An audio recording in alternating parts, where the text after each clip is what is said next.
Namaskar, Adab, Sat Shri Akal, and very good afternoon to all the viewers of News Reviews. मैं दलजीत कौर वजीर हाजिर हूँ अपने show chit chat with Daljeet Wazir में।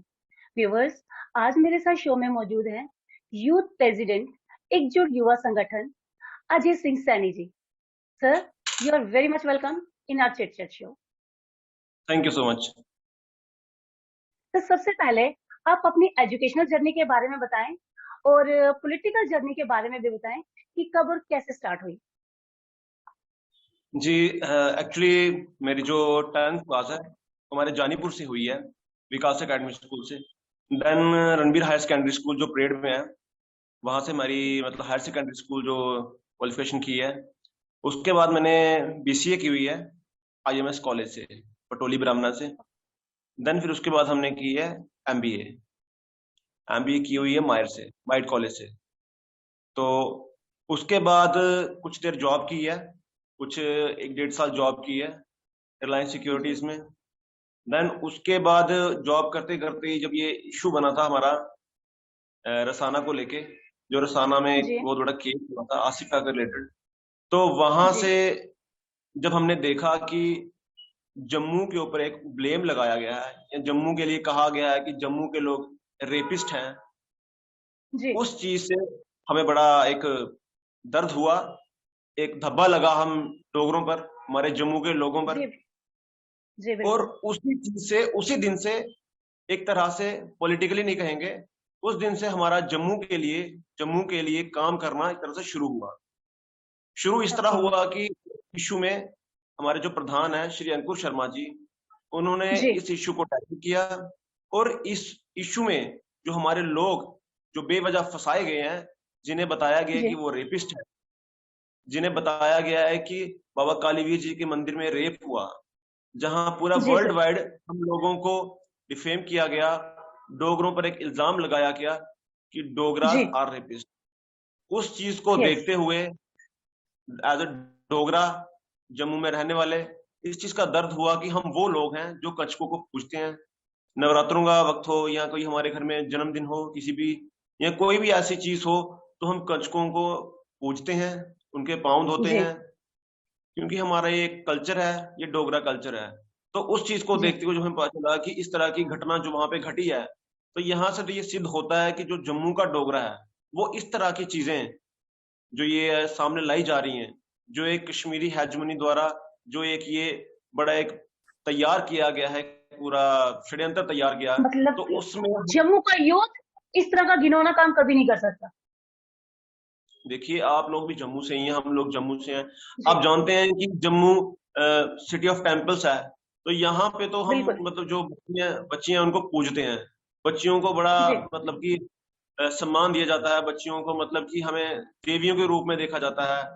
तो जी इस तरह का घिनौना काम खासकर हमारे जम्मू के जो लोग हैं तो बिल्कुल भी नहीं कर सकते थे। तो जी अब ये तो आगे हमारी एक परसेप्शन जो एक कल्चर है हमारा, इसके साथ साथ हम बताएं आपको कि वहां पे तो ऐसी बड़ी सारी चीजें मौजूद हैं जहां से पता चलता है कि इस तरह का कोई भी घिनौना काम यहाँ इस तरफ से नहीं किया गया है। वो एक प्री प्लान्ड, जी एक बनाया गया, एक पूरी सोची समझी साजिश के तहत डिफेम किया गया डोगरास को। आप जान सकते हैं कि आप देख सकते हैं कि उस वक्त जब वहां पर हम पहुंचे, तो हमने वहां पर देखा कि वहां पर जो मंदिर है, जहां बताया जा रहा था कि उस मंदिर में उस बच्ची के साथ रेप हुआ, वो मंदिर के 3 रास्ते हैं, 3 गेट हैं उस मंदिर के अंदर आने के। और छोटा सा एक कमरा है, बाबा कालीवीर जी का जो मंदिर है, वहां पे 3 गांव हैं, उन 3 गांवों के पास एक एक चाबी पड़ी हुई है उस मंदिर में एंटर होने की। और हर दिन बाबा कालीवीर जी जो पूरे जम्मू के हमारे एक तरह से जैसे कुल देवता माने जाते हैं पूरे जम्मू के डोगराओं के, जी तो वहां के जितने भी गांव हैं, 3 गांव, हर के पास अपनी चाबी पड़ी है। हर दिन आते हैं वो, हर दिन वहां पे पूजा वगैरह करते हैं। तो आप पूजा सोच अर्चना लीजिए होती है। वहां बताया गया कि इतने दिनों तक रेप होता रहा। और उसी रेप जो उन्होंने एक टाइमलाइन बताई कि इतने दिनों तक रेप होता रहा, उस टाइमलाइन के बीच में वहां बाबा कालीवीर जी का भंडारा हुआ, जहां पे हजारों की संख्या में लोग भी आए। सोचने वाली जी बात यह है, एक 14x12 के कमरे में रेप होता रहा, वहां अंदर लोग आके माथा भी टेकते रहे, खाना भी खाते रहे, वहां पूजा होती रही, और किसी को ध्यान में नहीं आया कि यहाँ पे कोई बच्ची छुपी है। तो इस तरह की जी जो साजिश बनाई गई, हमें फंसाया गया। और आप देख लीजिए उस बच्ची की लाश सांजी राम के घर के पास फेंक दी गई, दिखाने के लिए कि जैसे कि सांजी राम ने उस जो पूरी जो एक प्री प्लान जो एक घटना हुई है उसमें उसका हाथ है। तो वहां के लोगों से भी हमने जो पूछा, मैं आपको बताना चाहूंगा, वहां के लोगों से जो हमने पूछा तो लोगों ने बताया कि उसी दिन रात को मोटरसाइकिल पर, बुलेट मोटरसाइकिल पर कुछ लोग आते हैं, अज्ञात लोग आते हैं और वहां पर लाश फेंक के चले जाते हैं। तो इस तरह की घटना जी करके उन्होंने जम्मू को बदनाम किया। और उसी दिन से जब हमारे प्रधान श्री अंकुश शर्मा जी ने उस केस को हैंडल किया, उस केस को पकड़ा, उसी दिन से हमें लगा कि जम्मू की बात करने के लिए जो शख्स सामने आ रहा है हमें उसका सपोर्ट करना चाहिए। सपोर्ट करना चाहिए, बिल्कुल सर। सर 370 और 35A टूटने के बाद आप जेकेयूटी को किस नजरिए से देखते हैं? बिकॉज हमारी जेएंड के स्टेट को दो हिस्सों में डिवाइड कर दिया गया है। मौजूदा हालातों को देखते हुए आपको क्या लगता है कि जेएंडके में स्थिति धारा 370 के समाप्त होने का नतीजा है या इसके पीछे कोई और वजह है? I mean crime rate increase हो रहा है। देखिए 370 टूटने की जो बात कर रहे हैं आप, मतलब कश्मीर है, कश्मीर में जो हमारे सेपरेटिस्ट हैं, सेपरेटिस्ट बड़े मजबूत होते हैं 370 होने की वजह से। तो हर कोई जी चाहता है कि जिस तरह अमन हो, एक शांति हो हमारे प्रदेश में, तो उस चीज को देखते हुए जैसे कि कुछ सेंटर के बड़े सारे जो लॉज हैं वो यहाँ पे एप्लीकेबल नहीं होते थे, आईपीसी यहाँ एप्लीकेबल नहीं होती थी। तो उस चीज को देखते हुए कि अगर महाराजा हरि सिंह जी ने हमारे विलय किया था जम्मू कश्मीर का भारत के साथ, तो भारत के जिस तरह जम्मू के लोग, कश्मीर के लोग बाहर जा सकते हैं, बाहर जमीनें ले सकते हैं, उस तरह ही बाहर के लोग भी यहाँ आए, आराम से रह सके, ताकि एक नजरिए से सब चीज को देखा जाए। पर मेन जो इश्यू था वो था सेपरेटिस्ट का, इस सेपरेटिस्ट वहां पे खत्म हो। तो उस चीज को देखते हुए एकजुट जम्मू ने एक बहुत बड़े बड़े सेमिनार्स किए, लोगों में अवेयरनेस की, क्योंकि लोगों को यहाँ पे सही तरीके से बताऊं तो लोगों को 370 और 35 का मतलब नहीं पता था। लोगों को सिर्फ बिल्कुल। इतना पता था, लोगों को सिर्फ इतना पता था कि 370 और 35 से बाहर के लोग यहाँ आएंगे। इससे ज्यादा लोगों को नहीं पता था कि कश्मीर की किस तरह से कमर टूट सकती है, ये जो अलगावाद है, ये जो टेररिज्म है, ये किस तरह से खत्म होगा। इसके बड़े सारे चांसेस इसी में छुपे हैं कि 370 खत्म होने के बाद ये सब चीजें खत्म होंगी।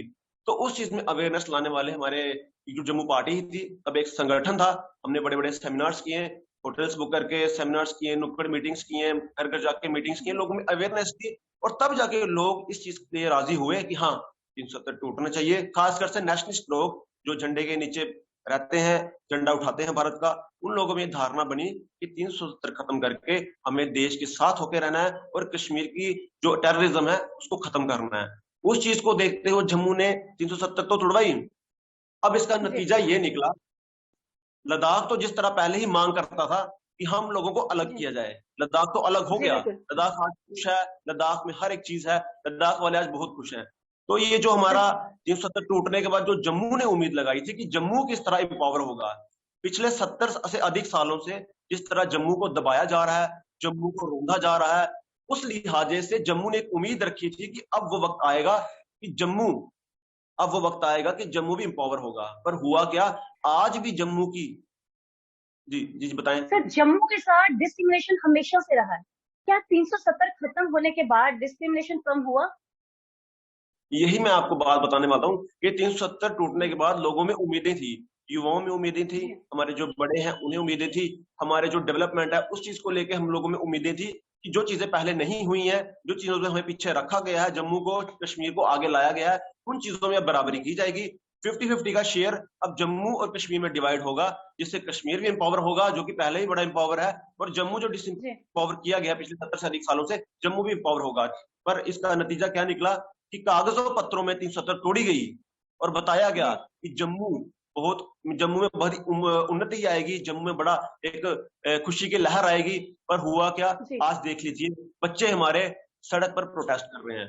आज जी क्या बात हो सर बॉर्डर बटालियन की। सर डेली वेजेस हर जगह गवर्नमेंट के खिलाफ प्रोटेस्ट कर रहे हैं, उनको परमानेंट करने में गवर्नमेंट आनाकानी क्यों कर रही है? जिस फील्ड में जहां भी वो है अपनी सर्विसेज तो दे रहे हैं, अगर गवर्नमेंट इनकी सर्विसेज ले रही है तो इनको परमानेंट करने में क्या प्रॉब्लम? देखिए आज जो यहाँ गवर्नमेंट का रवैया बना हुआ है, गवर्नमेंट का रवैया यही है कि हम लोगों को इनसे काम निकलवाने हैं, जो इनकी उम्मीदें हमसे हैं इन पर खरा हमें नहीं उतरना है। और वही चीज आप देख लीजिए जी हो रही है। बॉर्डर बटालियन का इश्यू कहूं क्या मैं आपको जी कहूं कि 2019 अक्टूबर से पहले की जो पोस्टें थी उनको विड्रॉ कर लिया गया। इन सब चीजों को देखते हुए जो बीएसएफ सीएसएफ का इश्यू है, उसके साथ साथ जो भी इन्होंने क्लैश डाल दिया है बीच में जेके जी एसएसबी पीएससी और यूपीएससी को डाल के, कि बीच में एक ही दिन में सभी एग्जाम्स हो रहे हैं, जिससे कि बच्चों ने जो फीसें भरी हुई हैं, तो वो बच्चे जी एक एग्जाम दे पाएंगे, तो जो बाकी फीसें भरी हुई हैं वो भी कहाँ जाएंगी। तो बच्चों को हर दिन प्रोटेस्ट करना पड़ रहा है, हर एक अपनी जेन्युइन डिमांड के लिए बाहर आना पड़ रहा है। इस तरह बॉर्डर बटालियन की बात करूं तो 2018 में राजनाथ सिंह जी ने जो यहाँ पे ऐलान किया था कि हम बच्चों को जो बॉर्डर में रहते हैं, जो शेलिंग्स फेस करते हैं, जो वहां पे एक बड़ा उन लोगों को पढ़ने में दिक्कत होती है, बड़ी मुश्किल से आगे निकल के आते हैं, उनके लिए हम बॉर्डर बटालियन की 2 भर्ती निकालेंगे, गर्ल्स के लिए और अपना बॉयज के लिए। तो उस चीज का ऐलान करके चले गए। 2019 में जब उनकी नोटिफिकेशन निकलती है, तो उनके फॉर्म्स जो निकलते हैं वो ऑफलाइन निकलते हैं, ऑफलाइन फॉर्म भरते हैं। उसके बाद इनका 370 टूट जाती है। उसके बाद ये क्लैश डाल देते हैं कि 370 जो रीऑर्गेनाइजेशन एक्ट है, उसके मुताबिक हम आप लोगों को अब जो डोमिसाइल है, डोमिसाइल के हिसाब से आपको चलना होगा। तो जो ऑफलाइन फॉर्म भरे हुए हैं आपने पीआरसी के रिगार्डिंग, तो उसमें अब आपको कुछ नहीं मिलेगा। तो अब आपको री एडवर्टाइजमेंट निकाल के हम वो चीज को पीछे करते हैं। तो उसी चीज को लेते हुए जो री एडवर्टाइजमेंट है इन्होंने निकाली हुई है, जिसमें इन्हें बताया गया है कि हम नए बच्चों को ऐड कर रहे हैं, जबकि वैकेंसीज उतनी ही है। जो पिछले बच्चों के जी फिजिकल हो चुके हैं, जो उनका रिटर्न कंडक्ट जी होना चाहिए था, वो नहीं कर रहे हैं। तो उस लिहाजे से भी आज बच्चों को धरने प्रदर्शन करने पड़ रहे हैं। उनपे जो जी sir, unemployment is on top at this moment, और अब एलजी साहब ने पिछली सारी जॉब पोस्ट पोस्टपोन कर दी हैं। उन एस्पिरेंट्स का क्या कसूर? उनके साथ नाइंसाफी क्यों? ऐसे तो अनएम्प्लॉयमेंट खत्म नहीं हो सकती। इस पर आपके क्या व्यूज हैं?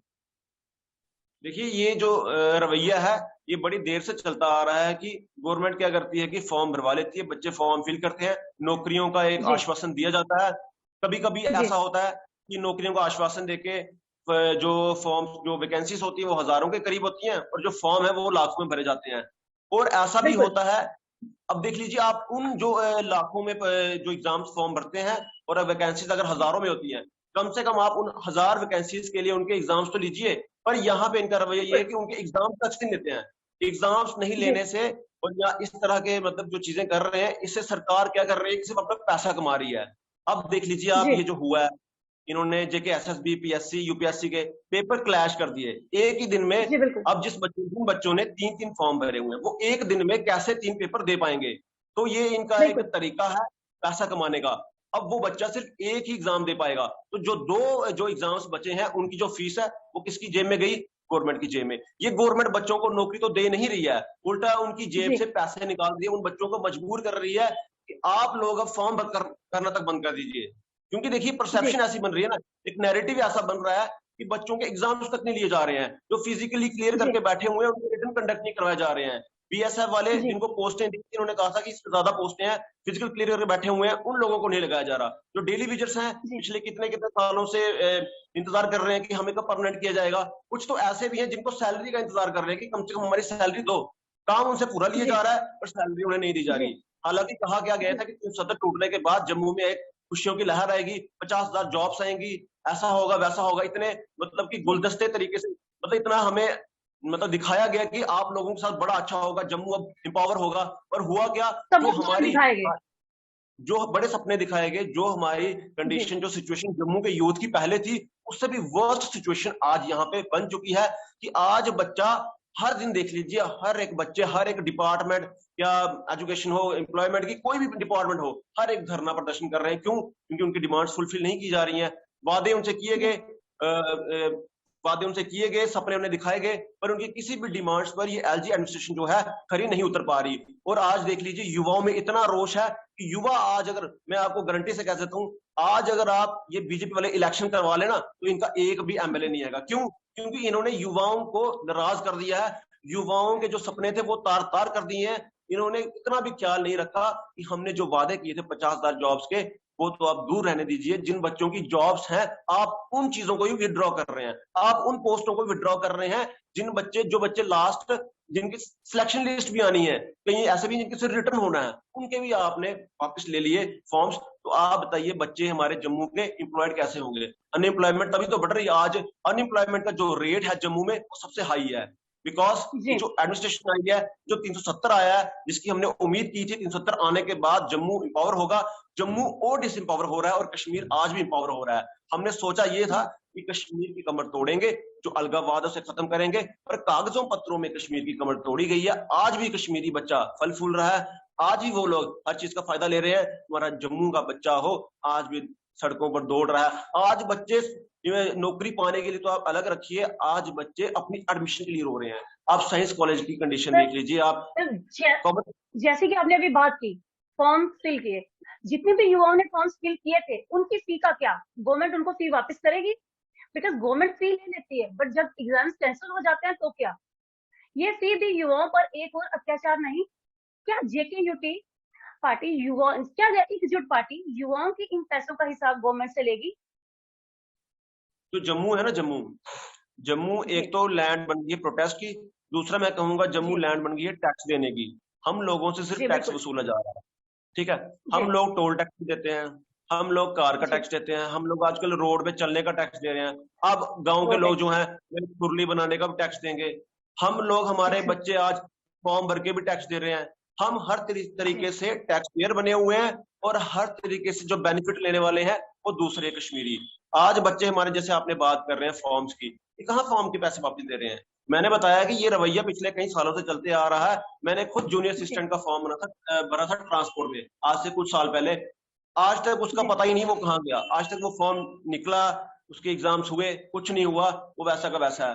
हमें किसी ने पूछा भी नहीं कि आप आ जाइए वापस पैसे ले जाइए। ये हमारे साथ खुद का, मतलब हमारा एक एक्सपीरियंस है। हम क्यों ऐसे लोगों से पूछ के गए? हमारा खुद का एक्सपीरियंस है, हमें आज तक नहीं पूछा गया। बहुत सारे एग्जाम्स हैं जो बच्चों ने फिल किए हुए हैं, सॉरी, फॉर्म फिल किए हुए बच्चों ने, आज तक एग्जाम उनके कंडक्ट नहीं हुए, रिटर्न कंडक्ट नहीं हुआ। जी कम से कम रिटर्न कंडक्ट हो तो बच्चे को पता चले, यस नो जो भी है, पास फेल, ऐसा कुछ रवैया ही नहीं इनका। जो पैसे हैं सरकार अपनी जेब में डाल रही है। जम्मू को उन्होंने जी बनाया है टैक्स टैक्स जुटाने की धरती, हम लोगों का खून चूस चूस के, हम लोगों को रोंद रोंद के ये उन लोगों का घर भर रहे हैं। ये ऐसे सर, लोग क्या हैं जिन्हें एकजुट पार्टी युवाओं के इन पैसों का हिसाब गवर्नमेंट से लेगी? एकजुट पार्टी युवाओं के ऐसे सभी जेन्युइन मसलों के साथ खड़ी है। आपको बताऊं मैं कि जितने पिछले दिनों से जो प्रोटेस्ट हो रहा है जेकेपी बॉर्डर बटालियन का, जिनका एक बहुत एक जी जेन्युइन इशू है कि हमारा रिटर्न कंडक्ट करवाइए, उनका फिजिकल क्लियर हो जी चुका है, 4 सालों से बच्चे वेट कर रहे हैं, उनका आज तक जी रिटर्न जी कंडक्ट नहीं करवाया जा रहा। और ये बड़े जी सारे एक्सक्यूज दिए जा रहे हैं कि आपका जो रीऑर्गेनाइजेशन एक्ट है, उसके बाद डोमिसाइल आने के बाद जो ऑनलाइन फॉर्म भरे हुए हैं, तो अब आपको उसके हिसाब से चलना पड़ेगा। मगर जो रीऑर्गेनाइजेशन एक्ट है वो खुद कहता है कि जो बच्चे, जो फॉर्म्स पहले के लग चुके हैं, अपना 370 टूटने से पहले जो फॉर्म्स लग चुके हैं, जो जॉब्स हैं, उनको एज इट इज रखा जाएगा, और जो उसके बाद जो क्लॉज है, जो जैसे डोमिसाइल है, उनको फ्यूचर में यूज किया जाएगा। पर यहाँ पे उन चीजों को गोल मोल के यहाँ पे ये कहा जा रहा है, बड़े बड़े लोगों के तरफ से, मैं नाम नहीं लेना चाहूंगा, ये कहा जा रहा है कि आप जी इतना खुश रहिए कि हमने आपके जो ये फॉर्म है, ये जो आपका नोटिफिकेशन है, ये कैंसिल ना की। ये बहुत बड़े अधिकारी है, आप समझ लीजिए, उन्होंने ये तक कह दिया वो बच्चों को, मैं नाम नहीं लूंगा, कि आप इसमें शुक्र गवारा कीजिए कि आप लोगों से वो नोटिफिकेशन वापस नहीं दी गई। आप सोच जी लीजिए बिल्कुल। इतना। और आप बच्चों के साथ इस तरह की बात भी की जा रही है कि बच्चे, आप लोग भीख मांगने आ रहे हो। मैं किसी का भी नाम नहीं लूंगा, यहाँ तक कि हम बच्चों के जी साथ टच में हैं, बच्चों को कहा जा रहा है कि आप लोग भीख मांगने आ रहे हो। अब आप बताइए, जो सर, बच्चे 3 साल यही से आज वेट का कर रहे यूथ हैं, सर यही आज का यूथ हमारा फ्यूचर है। वहां बिल्कुल फ्यूचर है। मैं वही बता रहा हूँ कि एकजुट जम्मू ऐसे जेन्युइन इश्यूज के साथ खड़ी है। बच्चों का कोई भी इश्यू होगा जो जेन्युइन होगा, जो उनका, जिसमें उनका हक बनता है, उन्हें उनका हक मिलना चाहिए। उन्हें उनसे जी उनका हक कोई नहीं छीन सकता। और अगर ऐसी इस तरह की चीजें कुछ होती हैं तो उसके लिए एकजुट जम्मू खड़ा है। और आपको पता है कि हमारा डिलीवरी का रिकॉर्ड रहा हुआ है, जिस चीज में भी जो भी जेन्युइन इश्यूज है उनमें हमने डिलीवरी दी हुई है। तो हम बच्चों बच्चों साथ में आपको बताना चाहूंगा कि जिस तरह से अब ये एलजी एडमिनिस्ट्रेशन की तरफ से एक जो आवाज उठ रही है कि बच्चों के, मतलब हमने कम से कम आपकी इतनी बात रखी है कि नोटिफिकेशन कैंसिल ना की, तो बच्चों से मेरी बात कंटिन्यूसली हो रही है। उन बच्चों का कहना यही है कि अगर हम धरने पर फिर से बैठ रहे हैं, अगर हमारी जो डिमांड्स है उन्हें फुलफिल नहीं किया गया, हमारा रिटर्न कंडक्ट नहीं करवाया गया, तो धरने पर हम बैठ जाएंगे, हंगर स्ट्राइक पर हम बैठेंगे। उसके लिए सिर्फ और सिर्फ जिम्मेदार हमारी सरकार होगी अगर हम बच्चों को कुछ हुआ। मेरी आज ही उन बच्चों से बात चल रही है कि वो बच्चे जता चुके हैं कि जब तक हमारी रिटर्न नहीं होगा तब तक हम वहां से नहीं उठेंगे, और अगर हमारा रिटर्न नहीं हुआ तो उसका जो हंगर स्ट्राइक में अगर कुछ होता है बच्चों को तो उसकी जिम्मेदार सरकार है। सर, रूपनगर में इस टाइम विवाद जेडीए और गुज्जर कम्युनिटी के बीच चल रहा है, जो कि एक सियासी रंग भी ले चुका है। इस पर आपके क्या व्यूज हैं? देखिए, वो तो एक जो इशू है वो कोर्ट में है। कोर्ट ने फैसला दिया हुआ है कि वहां पर जी। किसी भी तरह का कोई भी हक गुजर फैमिलीज का नहीं है। अगर उनका वहां पर कोई हक है तो उन्हें मिलना चाहिए, बट कोर्ट ने साफ कह दिया हुआ है कि उनका वहां पर कोई हक नहीं है। वो लोग वहां पर एनक्रोचर्स हैं। तो इसलिए जी। एज ए मतलब हम कॉन्स्टिट्यूशन पर बिलीव करते हैं, और हाई कोर्ट डबल बेंच का ये फैसला है कि वहां पर जो 127 अलॉटीज हैं जिन्होंने जी। 2014 में 10-10 लाख रुपया दिया हुआ है अपना जेडीए को, जी। 1-1 लाख रुपए की रजिस्ट्री करवाई है, वो आज तक क्यों सफर करें? उन्होंने क्या गुनाह किया हुआ है कि वो जेडीए से लैंड ले रहे हैं? जेडीए से लैंड ले रहे हैं, जेडीए को पैसा देके जेडीए के जो खजाने हैं वो भर रहे हैं, और उन्हीं को क्यों सफर करना पड़ रहा है? आज 7 साल हो गए हैं। उनमें ऐसे ऐसे लोग भी आप सोच लीजिए जो मतलब कि कुछ लोग जो जिनके फादर आर्मी में शहीद हुए हैं, उसमें ऐसे लोग भी जी। हैं जिन्होंने लोन लिया हुआ है, वो क्यों सफर करें? जी। उनका भी बड़ा जेन्युइन इशू है कि हम लोगों को हमारा फिजिकल उनके पोजेशन लिए दिला जाए।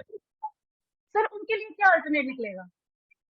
देख लिए उनके लिए कोई अल्टरनेटिव नहीं है, वो जमीन उनकी है, उन्हें मिलनी चाहिए। और मैं आपको फिलहाल जो स्टेटस है बता दूं कि वहां पर 70% जो है, जो अलॉटीज हैं उनको उनकी जमीन दे दी गई है। इसके लिए आपको बताऊंगा कि एकजुट जम्मू ने जेडीए के बारे प्रदर्शन किया था, एकजुट जम्मू ने एक मेमोरेंडम भी दिया था, और एकजुट जम्मू ने एक अल्टीमेटम दिया था 3 दिन का, 2-3 दिन का, अगर जेडीए जो वीसी हैं उन्हें उन्हें उनके जो अलॉटीज हैं, अलॉटीज को अगर उनके जो जी। प्लॉट्स उन्हें नहीं दिलाएंगे तो हम यहीं पर एकजुट जम्मू युवा की टीम बैठ जाएगी उनके दरवाजे के बाहर, और फिर वीसी का भी अंदर आना जाना बंद हो जाएगा। ये हमने उन्हें चेतावनी दी थी क्योंकि उनका हक है। तो उसके बाद मैम आपको बताऊं मैं कि वहां पर ये खुशी की बात ये है कि उसी दिन के 2-3 दिन के बाद से प्रोसेस स्टार्ट हुआ, लोगों को प्लॉट्स मिलना स्टार्ट हो गए। पहले दिन कुछ 24 प्लॉट लोगों को मिल चुके हैं, और फिर इन्होंने जो एक शाहीन बाग टाइप बना के एक गवर्नमेंट को ब्लैकमेल कर रहे हैं, वहां पे जो लोग गुज्जर बैठे हुए हैं, तो उन लोगों ने फिर लोग गवर्नमेंट पर प्रेशर बना के इस चीज को मतलब कोशिश की कि हम लोगों को वापस मतलब कि जो प्लॉट्स बचे हुए हैं उन पर कब्जा ना किया जाए। तो उस पे भी जेडीए को हम प्रेशर बनाते रहे हैं, हमारे जो सिविल सोसाइटीज हैं वो प्रेशर बनाती रही हैं, और अब जाके 70% जो प्लॉट्स हैं वो अलॉटीज को दे दिए गए हैं। पर विडंबना ये है कि अभी भी जी। 26 कनाल जमीन जो है जेडीए ने गुर्जर बकरवालों वालों को दे दी है। हम पूछना सर, चाहते हैं, जो लोग वहां पुराने रह रहे हैं, उनका क्या राइट नहीं है? उनके पास भी अपना घर है, गवर्नमेंट हर फैमिली को छत देने का वादा करती है। इस पर आपके क्या व्यूज हैं? मैम देखिए, वी बिलीव इन कॉन्स्टिट्यूशन, हम विश्वास करते हैं हाई यस। कोर्ट पे, ठीक है। तो जी। अगर उन्होंने वहां पे जो एक अपना एक सुनाई है, अपनी रिपोर्ट सुनाई है अपनी तरफ से, जो उन्होंने आश्वासन दिया है, जो उनकी जो रिपोर्ट आई है उसमें साफ लिखा हुआ है कि वो लोग एनक्रोचर्स हैं, और एनक्रोचर्स का में भी कोई राइट नहीं है। इसमें किसी भी धर्म की बात नहीं आ रही है, ना किसी हिंदू धर्म की बात है, ना मुस्लिम की, ना क्रिश्चियन, ना सिर्फ इसमें बात है राइट्स की कि आखिरकार राइट्स है किनका? राइट्स उन अलॉटीज का है। वहां पे अगर एनक्रोचर्स कोई हिंदू होते हैं तो हम उनके साथ भी नहीं खड़े हैं, एनक्रोचर्स एनक्रोचर ही है, तो उसमें हम किसी के साथ नहीं खड़े हैं। तो इसलिए इसमें कोई भी किसी भी तरह की कोई सिंपैथी देने की जरूरत नहीं है कि वहां पर उनका छत कहाँ जाएगा। वो लोग एनक्रोचर हैं, उन्हें पता था वहां से हटना पड़ेगा। तो पता है कि एयरपोर्ट वाली जो सिचुएशन थी पीछे कुछ साल पहले हुई थी, तो वहां पर भी जो सिख समुदाय के लोग, जो हिंदू समुदाय के लोग थे, उन लोगों को वहां जाना पड़ा था। हालांकि वो इलीगल वहां पे इंक्रोच करके नहीं बैठे थे, वो मान गए थे कि हम जा रहे हैं। उन लोगों को वहां से जाना पड़ा, क्यों? उन लोगों को पता था कि हमारी जमीन अपनी है नहीं, तो हम लोगों को वहां से जाना पड़ रहा है। वो गए। उस वक्त ना कोई बोला, ना किसी ने इस तरह की कोई सिचुएशन क्रिएट की लाइक शाहीन बाग। तो तब हम उन लोगों के साथ नहीं खड़े हुए, हमारी पार्टी उन लोगों के साथ नहीं खड़ी हुई। क्यों? क्योंकि वो उनकी जमीन नहीं थी। उसी तरह आज भी हम इन गुज्जर बकरवाल लोगों के साथ नहीं खड़े हैं। क्यों नहीं खड़े हैं? क्योंकि हम बिलीव करते हैं कॉन्स्टिट्यूशन में, हम बिलीव करते हैं कि आखिरकार राइट्स किनका है? राइट्स उन अलॉटीज का है, और वो जो 26 कनाल जमीन जो उन गुज्जर बकरवाल को दी जा रही है वो भी उन्हें नहीं मिलनी चाहिए। अदरवाइज आप इन्हें जिस तरह मैं आपको बताना चाहूंगा कि जिस तरह पहले भी होता रहा है, विजयपुर में जब ये हॉस्पिटल बना, एम्स बन रहा है, उन लोगों को वहां एम्स। पे प्लॉट्स दिए गए। जो सरोर में इनकी जो जी। इंक्रोचमेंट थी उनको हटाया गया, वहां पे उन लोगों को कहीं बसाया गया। पर जब जम्मू जी। में हिंदू लोगों की बात आती है, सिख लोगों की बात आती है, तो आप बताएं आज एयरपोर्ट वाले लोग कहाँ हैं? किसी ने पता किया उनका कि वो लोग आज कहाँ हैं? आज वो उन लोगों को वहां पे जो प्लॉट्स दिए गए थे उनको बटिंडी में, उन लोगों पे पहले ही स्टे, उस प्लॉट्स पे स्टे है किसी का, तो वो लोग आज जी। दरबदर हो रहे हैं। वो लोग आज किराए पर रह रहे हैं, आप चाहे तो पता कर सकते हैं। इसीलिए जी सर। जो अगर जो एक कानून है, कानून सबके लिए बराबर होना चाहिए। अगर इनको 26 कनाल जमीन मिलती है तो फिर उन लोगों को भी जितनी फैमिलीज है उसके हिसाब से, इनकी तो मतलब कुछ 10 फैमिलीज है, उनकी ज्यादा फैमिलीज है, उस हिसाब से उनको जितनी 26 या 36 या 46 जितनी कनाल जमीन मिलती है उनको भी मिलनी चाहिए, क्योंकि कानून सबके लिए बराबर है। जी अगर सर। आपने बात करनी है तो इक्वलिटी की बात करनी है। जी सर। सर, टूरिज्म सेक्टर में भी काफी भेदभाव है। जम्मू टूरिज्म की डेवलपमेंट को लेकर आपके क्या व्यूज हैं और क्या सजेशंस हैं? देखिए, हम टूरिज्म पर काम कर रहे हैं। एकजुट जम्मू युवा जी। संगठन जो है वो टूरिज्म पर काम कर रहा है। मैं बताना चाहूंगा, हमारे जम्मू में टूरिज्म स्पॉट्स बड़े ज्यादा बहुत ज्यादा हैं as compare to Kashmir. Tourism बहुत ज्यादा है जम्मू में, फर्क इतना ही है कि हमारे जो टूरिज्म स्पॉट्स हैं उनको एक्सप्लोर नहीं किया गया। जो जी कश्मीर है, बिल्कुल। उनको जो छोटा सा टूरिज्म भी है उसको अभी गुण गान गा गा के कश्मीर का नाम ले लेके उनको इतना ज्यादा मशहूर किया गया है कि हर किसी के जुबान पर होता है कि हमने कश्मीर की उस जगह पर जाना है। जम्मू बिल्कुल। ज्यादा पोटेंशियल रखता है। कारण क्या है कि जम्मू को एक्सप्लोर नहीं किया गया। तो उस बिना पर हमारी पार्टी ने ये ठाना है कि जिस तरह हम जम्मू के हर एक इशू को उठा रहे हैं, हमने जम्मू को एम्पावर करना है, तो ये भी उसमें एक बहुत बड़ा एक रोल प्ले करता है कि हमारा टूरिज्म बहुत ज्यादा पोटेंशियल है जम्मू के टूरिज्म में। तो हम उस टूरिज्म को लेके हमारी जो टीम है हर जगह जा रही है, पूरी कोशिश कर रही है कि हर जगह पहुंचकर हम अपने टूरिज्म जो है स्पॉट्स हैं उनको एक्सप्लोर करें। हमारी आप अगर देखेंगे, हमारी जो सोशल मीडिया अकाउंट्स, हमारे जो जम्मू युवा संगठन जो है, जो इंस्टाग्राम पर है, फेसबुक पर है, हर जगह है, वहां पर आप देख सकते हैं कि हमने जो टूरिज्म स्पॉट्स हैं उनको वहां पर उनकी वीडियोस डाल के लोगों को दिखाने की जी। कोशिश की है कि जम्मू में बहुत सारी जगहें हैं जहाँ आपको जाना चाहिए। अब कारण जी क्या सर। है कि जो हमारी सरकारें हैं वो इस पर ध्यान क्यों नहीं देती? सरकारें इस पर ध्यान इसलिए नहीं देती क्योंकि सरकारें कश्मीर से डरती हैं, और सेंटर भी जो है हमेशा कश्मीर की सुनता है। उन्हें लगता है कि अगर जम्मू का जो टूरिज्म स्पॉट्स हैं अगर वो एक्सप्लोर हुए, अगर लोगों में उनका वर्चस्व ज्यादा हुआ, बाहर की स्टेट्स में अगर नाम बजने लगा जम्मू का, तो लोग फिर कश्मीर जाएंगे नहीं, और अगर कश्मीर नहीं जाएंगे तो कश्मीर वाले लोग हमसे नाराज रहेंगे। और एक दूसरा ये बात ये भी आती है कि अगर जम्मू में लोग आएंगे तो जम्मू का रोजगार बढ़ेगा, जम्मू का युवा भी जी। मतलब भटक के अपने किसी कामकाज में लगेगा। आप देख लीजिए, एक डेस्टिनेशन अगर कोई बनती है तो वहां पर बहुत सारे लोगों का रोजगार लगता है, तो उससे जम्मू बिल्कुल। इंपावर होगा। पर जो हमारी गवर्नमेंट की मंशा है वो जम्मू को इंपावर करने की नहीं है, इसलिए वो हमारे टूरिज्म को एक्सप्लोर नहीं करते हैं। जो कश्मीर का टूरिज्म है एक्सप्लोर हुआ है, पर फिर भी वो उसमें सोने पर सुहागे वाली बात करते हैं कि वहां पर सोने पर सुहागा दिया जाए और जम्मू जी जितना नीचे है उसको नीचे रखा जाए। ये एक बहुत बड़ी कारण है हमारा एडमिनिस्ट्रेशन का कि एडमिनिस्ट्रेशन जम्मू को नीचे लगा के रखती है। Sir, why the youth is getting diverted toward the drugs? So what measures according to you should be taken to eradicate these problems for from the society? इसका जो मेन कारण है वो यही है, एम्प्लॉयमेंट से जुड़ा हुआ है। अगर आपके पास जी। एम्प्लॉयमेंट होगी, अगर आपके पास एम्प्लॉयमेंट होगी तो आपका बच्चा है वो किसी गलत रास्ते नहीं जाएगा। अगर आपके पास एम्प्लॉयमेंट नहीं होगी, आपका बच्चा पढ़ा लिखा होगा, पोस्ट ग्रेजुएट होगा, पर उसको किसी भी कोई काम नहीं मिल रहा होगा, फिर आप वो देखेंगे कि उसी तरफ दूसरी जगह पर जहाँ 10वीं 12वीं के पास पढ़े हुए बच्चे हैं उन लोगों को जॉब्स मिल रही है गवर्नमेंट, तो वहां पर बच्चे मतलब कि एक तरह से डिप्रेस्ड होते हैं उस चीज को देखते हो कि हम लोग पढ़ लिख कर बेरोजगार हैं। तो ये भी एक बहुत बड़ा कारण है कि बच्चे फिर गलत डायरेक्शन में जाते हैं, जैसे कि ड्रग्स की तरफ जा रहे हैं, क्योंकि उन्हें लगता है कि हमारे माँ बाप ने, आजकल आपको पता है माँ बाप पूरी कोशिश करते हैं, भरपूर कोशिश करते हैं कि हम लोन ले लें, हम बैंक से लोन तक लें, पर हम अपने बच्चे को बड़े से बड़े विद्यालय में, बड़े से बड़े कॉलेज यूनिवर्सिटीज में पढ़ाएं ताकि हमारा बच्चा सफल हो सके, किसी अच्छी पोस्ट पर बैठे, किसी अच्छी जॉब करे, ताकि उसका आने वाला फ्यूचर जो अच्छा हो। हर माँ बाप की ही मतलब एक सोच होती है। तो पर जब वो बच्चा देखता है कि हमारे माँ बाप ने लोन तक ले लिया हुआ है, अब वो लोन चुकाएगा कौन? मेरा बाप बूढ़ा हो गया, मेरी माँ बूढ़ी हो गई है, अब वो लोन चुकाएगा कौन?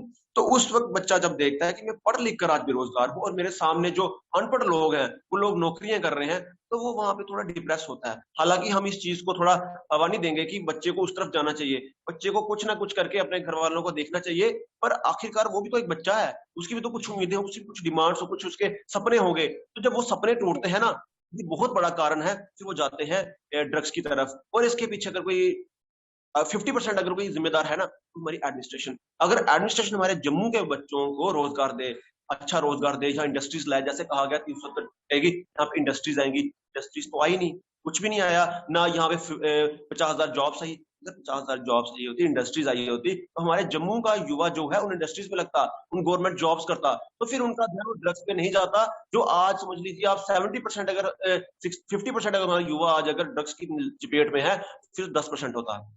ये सब चीजें, ये इनिशिएटिव अगर गवर्नमेंट नहीं लेती, अगर अब नहीं ले रही है, तो इसकी बहुत बड़ी वजह है ये ड्रग्स की तरफ जा रहे हैं।